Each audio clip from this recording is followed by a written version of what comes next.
ಏನೇನು ಡ್ರಗ್ಸ್ ಬೇಕು, ಕನ್ಸ್ಯೂಮಬಲ್ಸ್ ಬೇಕು ಅದೆಲ್ಲವನ್ನು ಕೂಡ ತಯಾರಿಕೆ ಇದೆ. ಅದಕ್ಕೂ ಕೂಡ ನಮ್ಮ ಡಿಪಾರ್ಟ್ಮೆಂಟ್ ಅವರೆಲ್ಲ ಹೇಳಿದ್ದಾರೆ.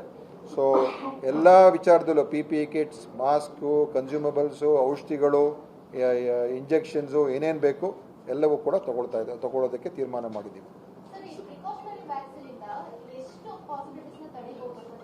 It's A booster vaccine. Precaution ಅವ್ರಿಗೆ ಸ್ವಲ್ಪ ಅವ್ರ ವ್ಯಾಕ್ಸಿನ್ ಏನು ತೊಗೊಂಡಿರ್ತಾರೆ, ಅದು ಸ್ವಲ್ಪ ವೀಕ್ ಆಗಿದ್ರೆ ಇದು ಇನ್ನೂ ಸ್ವಲ್ಪ ಅವ್ರಿಗೆ ಸ್ಟ್ರೆಂತ್ ಕೊಡ್ತದೆ, ಇಮ್ಯುನಿಟಿ ಹೆಚ್ಚಾಗ್ತದೆ.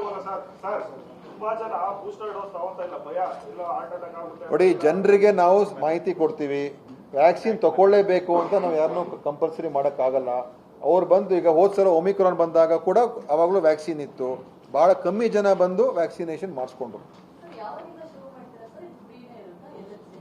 ಇದು ನಾವು ಕೇಂದ್ರ ಸರ್ಕಾರಕ್ಕೆ ಬರೆದಿದ್ದೀವಿ, ಅವರು ಕೂಡ ನಮ್ಮ ಹತ್ರ ಕಳಿಸ್ಕೊಡೋದಕ್ಕೆ ಒಪ್ಕೊಂಡಿದ್ದಾರೆ. ಅದು ನಾವೆಲ್ಲ ಡಿಸ್ಟ್ರಿಕ್ಟ್ ತಾಲೂಕುಗಳು ಕಳಿಸ್ತೀವಿ, ಒಂದು ರೇಷಿಯೋ ಪ್ರಕಾರ ಎಲ್ಲ ಕಡೆ ಕಳಿಸ್ಕೊಡ್ತೀವಿ. ಬೆಂಗಳೂರು ಆಬ್ವಿಯಸ್ಲಿ ಹೆಚ್ಚು, ಬೆಂಗಳೂರು, ಮೈಸೂರು, ಗಡಿ ಜಿಲ್ಲೆಗಳಲ್ಲಿ ಹೆಚ್ಚು ಮಾಡ್ತೀವಿ, ಮತ್ತು ಬೇರೆ ಬೇರೆ ಜಿಲ್ಲೆಗಳಿಗೆ ಒಂದು ರೇಷಿಯೋ ಪ್ರಕಾರ ಕಳಿಸ್ತೀವಿ. ಆಮೇಲೆ ಅದು ಹೆಚ್ಚು ಬೇಡಿಕೆ ಬಂದರೆ ಮತ್ತೆ ತೀರ್ಮಾನ ಮಾಡ್ತೀವಿ. ಒಂದು ಡೋಸ್ ಮಾತ್ರ. ಇನ್ನೂ ಅದಕ್ಕೆ ಹೆಚ್ಚು ಬೇಡಿಕೆ ಬಂದರೆ ದೆನ್ ನಾವು ಇನ್ನೂ ಹೆಚ್ಚು ತಗೊಳ್ತಕ್ಕಂಥದ್ದಕ್ಕೆ ತೀರ್ಮಾನ ಮಾಡ್ತೀವಿ. ಹೌದು.